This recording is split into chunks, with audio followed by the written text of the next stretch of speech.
Ang edad nito 3 months pa lang. Kaya nakakagigil ito eh. Ang aso daw ang edad 3 months, equivalent to 1 year. Sa aso. Ibig sabihin, hindi pa siya ipinanganak, 7 months, ano na siya, 9 months na. Hindi, ang bilang ng kwan niya, yung 3 months is 1 year.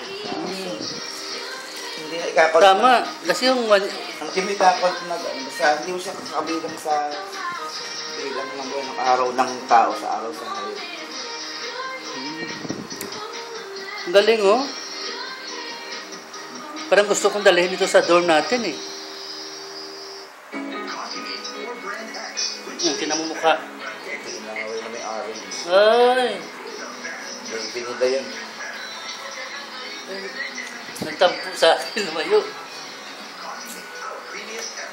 Paglaruan natin pa. Bibi. Bibi. Sino bang tunay mong pangalan? Ha? Roger. Ha? Roger nga. Bibi. Sino tunay mo na pangalan? Rog.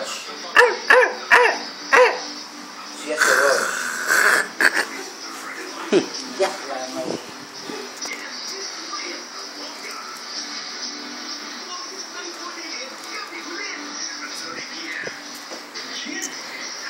Gusto kitang apakan.